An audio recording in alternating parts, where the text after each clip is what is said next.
الحمد للہ والصلاة والسلام علی رسول اللہ اما بعد باب من قال خذها وانا ابن فلان، یہ باب ہے اس شخص کے بارے میں جو جہاد کے میدان میں یہ کہتا ہے اسے پکڑ میں فلاں کا بیٹا ہوں۔ وقال سلمۃ، اور سلمہ بن اکوع نے کہا تھا خذها وانا ابن الاکوع، پکڑ اسے میں اکوع کا بیٹا ہوں۔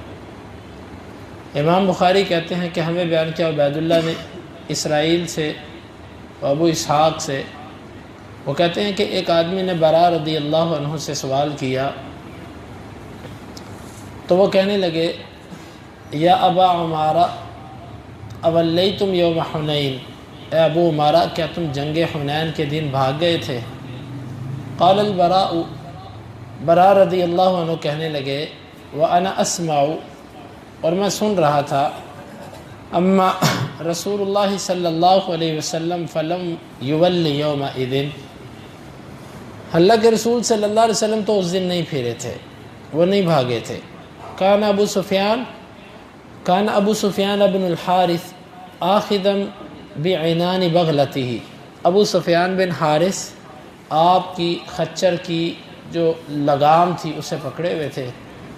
فلما غشیہ المشرکون، جب مشرکین نے آپ کو گھیرے میں لیا، نزل، اللہ کے نبی صلی اللہ علیہ وسلم اپنی سواری سے نیچے اترے، فجعل یقول، آپ یہ کلمہ کہنے لگے، انا النبی لا کذب انا ابن عبد المطلب، میں نبی ہوں جھوٹا نہیں ہوں، میں عبد المطلب کا بیٹا ہوں۔ قال فما رؤی من الناس یومئذ اشد منہ، اللہ کے نبی صلی اللہ علیہ وسلم سے زیادہ بہادر اس دن لوگوں میں سے کوئی نہیں دیکھا گیا۔ امام بخاری رحمہ اللہ کے اس باب کا مقصد کیا ہے؟ امام بخاری اس باب سے یہ واضح کرنا چاہتے ہیں کہ جنگ کے میدان میں بعض دفعہ انسان ایسا کلمہ کہتا ہے کہ جو جنگ کے علاوہ جائز نہیں ہوتا، مثلا اس کلمے کے اندر غرور اور تکبر کا معنی پایا جاتا ہوتا ہے، وہ عام حالات میں کہنا جائز نہیں ہوتا، لیکن جنگ کے موقع پر دشمنوں پر رعب ڈالنے کے لیے ایسا کلمہ کہنا جائز ہوتا ہے۔ جیسے بندہ کسی کو تیر لگائے یا کسی کو ضرب لگائے اور پھر اس کے بعد کہ لے پکڑ، جس طرح ہم اپنی زبان میں کہتے ہیں اللہ پھڑ، اس کا مقصد دوسرے کی تذلیل، اس کو حقیر جاننا، نیچے کرنا اور خود کو اپنا اس کے اوپر قوت ظاہر کرنا۔ جنگ کے میدان میں ایسا جائز ہے۔ علماء کا اس میں اختلاف ہے کہ میدان جنگ میں کوئی بندہ اپنی خاص علامت رکھ سکتا ہے کہ نہیں رکھ سکتا، تو کچھ علماء تو اس کے قائل ہیں جن میں امام بخاری بھی شامل ہیں، بہادری کی علامات جنگ کے میدان میں اختیار کرنا جائز ہے، چاہے وہ زبان سے ہو، جس طرح کہ یہ سلمہ بن اکوع کہتے تھے، تیر مارتے تھے اور کہتے تھے یہ پکڑ کے رکھ اسے، پھر دوسرے کو مارتے اس کو کہتے لے تو بھی ایک پکڑ۔ اور اللہ کے نبی صلی اللہ علیہ وسلم کا یہ شعر پڑھنا، انا ابن عبد المطلب، میں عبد المطلب کا بیٹا ہوں، آپ کے دادا تھے عبد المطلب، چونکہ وہ سردار آدمی تھے، بڑے آدمی تھے، آپ کے والد جو تھے وہ تو جوانی میں فوت ہو گئے تھے۔ اور اسی طرح حمزہ رضی اللہ عنہ کے بارے میں آتا ہے کہ وہ جنگ میں شتر مرغ کا جو پر تھا وہ اپنے سینے پر لگاتے تھے۔ اور اسی طرح زبیر رضی اللہ عنہ کے بارے میں آتا ہے کہ وہ اپنے سر پر پیلے رنگ کی پگڑی باندھی تھی انہوں نے، اور سارے فرشتوں نے بھی پھر اسی رنگ کی پگڑی باندھی ہوئی تھی۔ اور اسی طرح دجانہ رضی اللہ عنہ غالباً ان کے بارے میں آتا ہے کہ انہوں نے سرخ رنگ کی پٹی اپنے سر پہ باندھی تھی، سرخ رنگ کی پٹی یوں باندھتے تھے جنگ کے میدان۔ تو یہ ساری کی ساری چیزیں اس بات پہ دلالت کرتی ہیں کہ جنگ کے میدان میں ایسے کلمات کہنا، ایسا رویہ اختیار کرنا، ایسی چال چلنا جس کا دشمن پر گہرا اثر پڑے، اگرچہ وہ عام دنوں میں جائز نہ ہو، اس میں تکبر کا پہلو آتا ہو، لیکن جنگ کے میدان میں ایسا کرنا جائز ہے۔ اسی لیے اہل علم یہ کہتے ہیں کہ جنگ کے میدان میں اگر کسی کی داڑھی سفید ہے تو وہ اس کو جنگ کے میدان میں کالا کر سکتا ہے، بعض تو بیچارے ادھر ہی کالا کر کے شوق پورا کرتے رہتے ہیں، لیکن جنگ کے میدان میں کافروں پر رعب ڈالنے کے لیے کہ ہمارے پاس سب جوان ہیں، وہ کالی داڑھی کی جا سکتی ہے۔ اس کے علاوہ عام حالات میں بہتر ہے کہ ایسا نہ کیا جائے۔ اور دوسرا موقف ہے کہ نہیں، یہ بالکل ایسا کرنا جائز نہیں ہے، لیکن امام بخاری رحمہ اللہ نے اپنی رائے کو اس دلیل کے ساتھ واضح کر دیا، اور یہی درست ہے۔ حنین کا دن یہ وہی جنگ ہے جو اللہ کے نبی صلی اللہ علیہ وسلم کی زندگی کی آخری جنگ ہے۔ اس میں فتح مکہ کے بعد آپ کے ساتھ 12,000 کا لشکر تھا، کوئی 10,000 کے قریب مدینہ سے گئے تھے، اور 2,000 کے قریب لوگ آپ کے ساتھ ملے مکہ سے جو مسلمان ہوئے تھے۔ 12,000 کا لشکر آپ لے کر گئے۔ یہ جو قبائل تھے حوازن، ثقیف، اور یہ ان قبائل کے خلاف اللہ کے نبی صلی اللہ علیہ وسلم نے اس جنگ کو لڑا، تو پھر بالآخر اللہ تعالیٰ نے مسلمانوں کو فتح عطا فرمایا۔ بعد میں یہ قبیلہ بھی مسلمان ہونے کے لیے آ گیا تھا۔ باب اذا نزل العدو علی حکم رجل، باب ہے کہ جب کوئی آدمی دشمن کہے کہ ہم اس کے فیصلے کو تسلیم کرتے ہیں، یعنی امام بخاری کے اس باب کا مقصد یہ ہے کہ جنگ میں کبھی ایسا بھی ہوتا ہے، آپ نے دشمن کو گھیرے میں لیا، دشمن یہ کہتا ہے کہ ہمارے بارے میں فلاں بندہ جو فیصلہ کر دے ہمیں منظور ہے، تو اگر وہ امیر اور لیڈر کا نام نہ بھی لے، کسی عام فوجی کا نام لے، اور اگر وہ بندہ سمجھدار ہو تو فیصلہ اس کے سپرد کیا جا سکتا ہے۔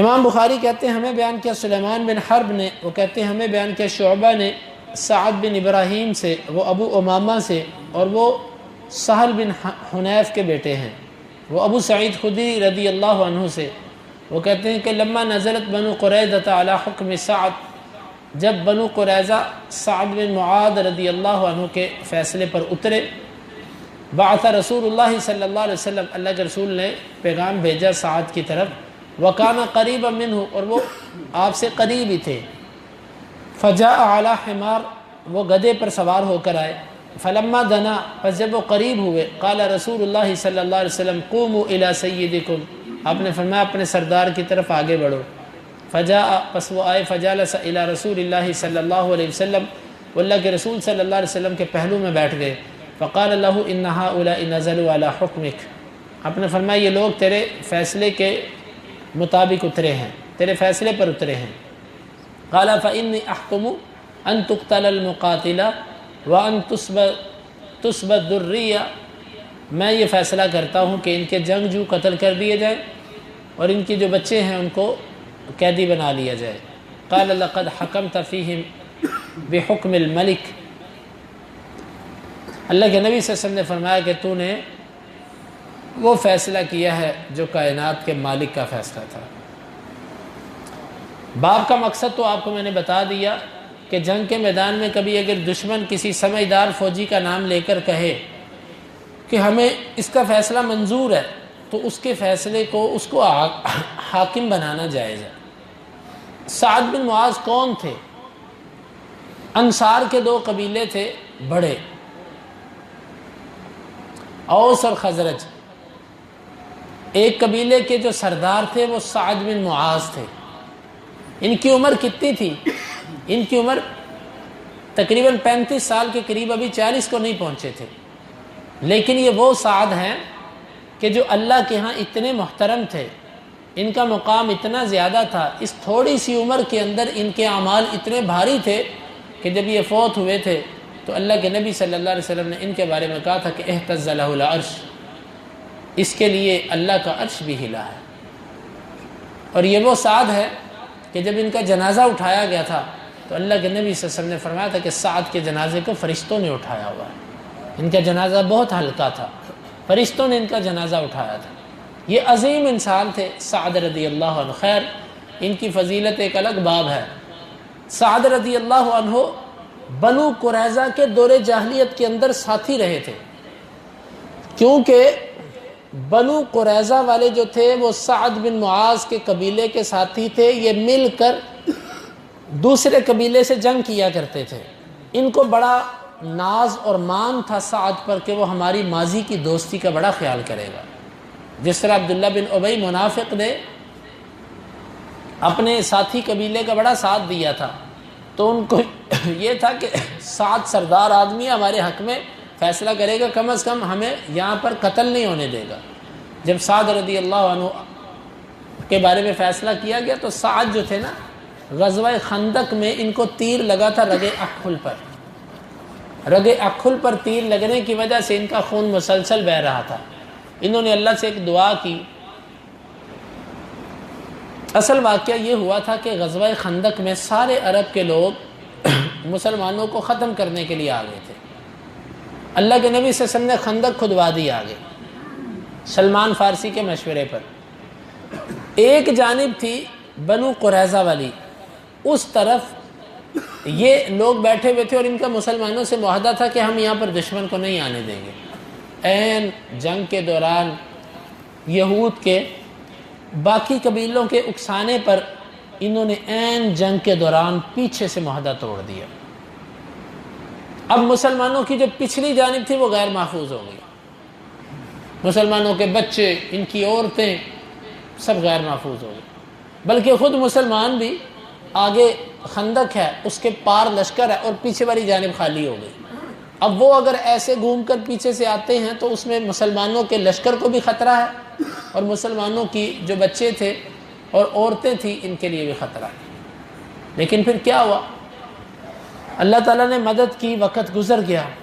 جیسے جنگ ختم ہوئی آپ گھر پہ آئے، آپ اپنی زرہ اتارنے کے لیے، نہانے کے لیے ابھی جانا چاہتے تھے غسل کے لیے، تو آپ کے پاس جبریل امین آئے. کہا کہ کیا کرنے لگے ہیں؟ فرمایا کہ میں اپنا زرہ اور جن کا سامان اتارنے لگا ہوں.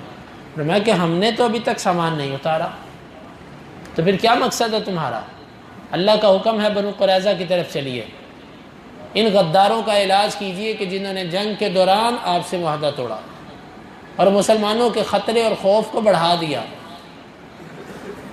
اللہ کے نبی صلی اللہ علیہ وسلم نے اعلان کر دیا کہ کوئی بھی عصر کی نماز یہاں نہ پڑھے، سب بنو قریظہ میں جا کے عصر کی نماز پڑھو. خیر سب وہاں پر پہنچے تو ان کو گھیرے میں لے لیا. جب ان کو گھیرے میں لیا تو انہوں نے کچھ دن گھیرا چلتا رہا. ان کے اللہ کے نبی صلی اللہ علیہ وسلم نے کھجوروں کے درخت جلائے، تیر اور کافی چھوٹی موٹی جو تھی نوک جھوک وہ ہوتی رہی. انہوں نے پھر پیغام بھیجا کہ ہم سعد کے فیصلے پر آپ کو آپ کے حوالے کر دیتے ہیں، جو سعد ہمارے بارے میں فیصلہ کرے ہمیں منظور ہے. ان کو یہ تھا کہ سعد ہمارا بڑا اچھا دوست ہے، وہ ہمارا بڑا خیال کرے گا. اور سعد رضی اللہ عنہ کو غزوہ خندق کے اندر دشمن کی طرف سے تیر لگا تھا رگے اکھل میں اور ان کا خون رک نہیں رہا تھا. انہوں نے اللہ سے ایک دعا کی کہ یا اللہ، جب تک تو مجھے بنو قریظہ کا انجام نہ دکھا دے تو نے مجھے موت نہیں دینی، میرا خون روک دے. اور یہ سعد مستجاب الدعوات تھے، یہ جو دعا کرتے تھے اللہ ان کی دعا قبول کرتا تھا. اللہ تعالیٰ نے ان کی دعا قبول کی. خیر ان کا خون رک گیا، لیکن کمزوری کی وجہ سے، بیماری کی وجہ سے یہ بنو قریظہ کے حصار کے اندر خود شریک نہیں ہو سکے. جب بنو قریظہ والے یہ کہہ کر نیچے اترے نا تو آپ نے پیغام بھیجا جاؤ سعد کو لے کر آؤ. لوگ سعد کو لینے آئے، خچر پر گدھے پر بٹھا کر لائے، کیونکہ گدھا ایک عام سواری تھی ان کے ہاں. لایا گیا. جب قریب آئے تو اللہ کے نبی صلی اللہ علیہ وسلم نے فرمایا اپنے سردار کی طرف آگے بڑھو. قوموا الی سیدکم، کسی کی طرف کسی کے استقبال میں آگے بڑھنا یہ جائز ہے، لیکن وہیں پر بت بن کے کھڑے ہونا یہ درست نہیں ہے. آگے بڑھو. آگے بڑھے، لایا گیا. کہا سعد یہ لوگ کہتے ہیں کہ تم ہمارے بارے میں فیصلہ کرو. سعد رضی اللہ عنہ کہتے ہیں کہ اگر میرا فیصلہ ہے تو میرا فیصلہ یہ ہے کہ ان کے جتنے جنگجو ہیں ان سب کو قتل کر دیا جائے اور ان کے جتنے بچے اور عورتیں ہیں ان سب کو غلام بنا لیا جائے. چنانچہ ایسے ہی ہوا. ان کا کوئی 600 سے 700 کے قریب جنگجو تھا جو سب کا سب قتل کیا گیا اور ان کے بچوں کو جو ہے وہ قیدی بنا لیا گیا. دیکھیں یہ تھے ضدی لوگ، حق کو قبول نہیں کرتے تھے. جہنم جانا قبول کر لیا لیکن لا الہ الا اللہ پڑھ کے نہ دنیا بہتر کی نہ آخرت بہتر کی. مر گئے سب کے سب.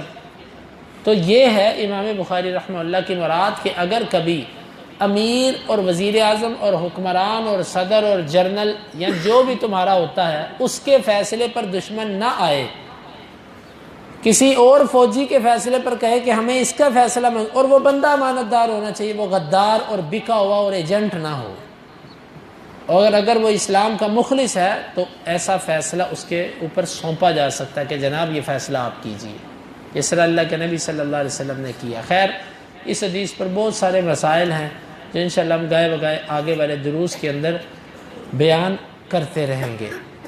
باب قتل الاسیر و قتل الصبر، یہ باب ہے قیدی کو قتل کرنا اور اس کو باندھ کر قتل کرنا۔ اس باب سے امام بخاری کی مراد یہ ہے کہ قیدی کو قتل کرنا ہے، کہ اس کو غلام بنانا ہے، کہ اس کو فدیہ لے کے چھوڑنا ہے، کہ بغیر فدیہ لیے ویسے ہی چھوڑنا ہے۔ یہ سب فیصلے وقت کا امیر وقت کے تقاضوں کے مطابق کرے گا۔ اس ٹائم مصلحت کیا تقاضا کرتی ہے، اگر اس کو ویسے ہی چھوڑنے میں حکمت ہے تو اس کو ویسے ہی چھوڑا جائے، اگر اس کو قتل کرنے میں حکمت ہے تو قتل کیا جائے، اور اگر اس کو غلام بنانے میں حکمت ہے تو غلام بنایا جائے، اگر قیدی بنانے میں حکمت ہے تو قیدی بنایا جائے۔ یہ چار حالتیں ہوتی ہیں، لیکن یہ فیصلہ وقت کے تقاضوں کے مطابق کیا جائے گا۔ امام بخاری کہتے ہیں ہمیں بیان کیا اسماعیل نے، وہ کہتے ہیں ہمیں بیان کیا مالک نے ابن شہاب سے، وہ انس بن مالک رضی اللہ عنہ سے، وہ کہتے ہیں اللہ کے رسول صلی اللہ علیہ وسلم دخل عام الفتح وعلی رأسہ المغفر، اللہ کے نبی صلی اللہ علیہ وسلم فتح مکہ کے دن مکہ میں داخل ہوئے اور آپ کے سر پر کھوج تھی، یعنی جو جس طرح ہیلمٹ ہوتا ہے اس طرح جنگ کے میدان میں سر کے اوپر ایک لوہے کی ایک ٹوپی پہنی جاتی تھی جو مضبوط ہوتی تھی، اس میں تیر اور تلوار اثر نہیں کرتے تھے۔ فلما نزعه جاء رجل، جب آپ نے اسے اتارا تو ایک بندہ آپ کے پاس آیا، فقال ان ابن خطل معلق باستار الکعبہ، اللہ کے رسول ابن خطل کعبہ کے پردوں کے ساتھ لٹکا ہوا ہے۔ فقال اقتلوه، آپ نے فرمایا اسے قتل کر دو، چونکہ یہ بڑا ظالم انسان تھا، اللہ کے نبی صلی اللہ علیہ وسلم کو اذیت دینے میں، اللہ کے نبی صلی اللہ علیہ وسلم کی بیٹیوں کو اذیت دینے میں اس بندے کا بڑا کردار تھا، سرکش قسم کا کافر تھا۔ آپ نے فرمایا کہ اسے نہیں چھوڑنا۔ آواز آئی کہ اللہ کے رسول کعبے کے پردے پکڑ کے اس کے ساتھ لٹکا ہوا کہ مجھے پناہ دے دو، کیونکہ عربوں کے ہاں یہ پناہ پکڑنے کا شدید طریقہ ہوتا تھا کہ کعبے کے غلاف سے لپٹ جاؤ، وہ پھر حیا کرتے تھے۔ آپ نے فرمایا اللہ کا یہ دشمن جیسے بھی ہے اس کو پکڑ کے قتل کر دو، چنانچہ اس کو قتل کر دیا گیا۔ اب یہاں سے یہ بات بھی معلوم ہوئی کہ کعبے کے غلاف، کعبے کے پردے کوئی آج کے نہیں ہیں۔ بعض جاہل قسم کے لوگ کہتے ہیں جی کعبے کا پردہ اور کعبے کا غلاف اگر تبدیل کیا جا سکتا ہے تو میلاد کیوں نہیں منایا جا سکتا؟ بینہما بون بعید، بڑی دور کی دوری ہے دونوں چیزوں میں۔ کعبے کے پردے اللہ کے نبی صلی اللہ علیہ وسلم کے زمانے میں بھی تھے اور آپ سے پہلے بھی چلے آ رہے تھے، اور ہر وہ عمل جو اللہ کے نبی صلی اللہ علیہ وسلم کے زمانے میں تھا اور آپ نے اسے تبدیل نہیں کیا وہ سنت کا درجہ رکھتا ہے، وہ جائز تھا تو آپ نے اس کو باقی رکھا، تو اس کا تو وجود تھا اللہ کے نبی صلی اللہ علیہ وسلم کے زمانے میں۔ کعبے کا غلاف بھی تبدیل کیا جاتا تھا اور کعبے کا غلاف بھی تھا، لیکن یہ جو تم کرتے ہو اور جو تم نے کیا، جس طرح کہ گزشتہ آپ نے دیکھا، یہ سراسر تم نے اللہ کے نبی کی نافرمانی کی ہے، یہ تو نہیں ہے۔ یہ تو تم نے میلاد خوشی نہیں منائی، تم نے تو نعوذ باللہ مخالفت کی ہے، ڈٹ کر مخالفت کی ہے، کیونکہ اللہ کے نبی نے جو جس چیز سے منع کیا تم نے وہ کر کر کے دکھایا، تو یہ کیسا جشن ہے؟ یہ تو مخالفت ہے، جو کھلی مخالفت ہے۔ اللہ تعالیٰ میں حق بات سمجھنے کی توفیق عطا فرمائے۔ اللہم انفعنا بما علمتنا وعلمنا ما ينفعنا وزدنا علما وآخر دعوانا ان الحمد للہ رب العالمین۔ حدیث نمبر 3042، 43 اور 44۔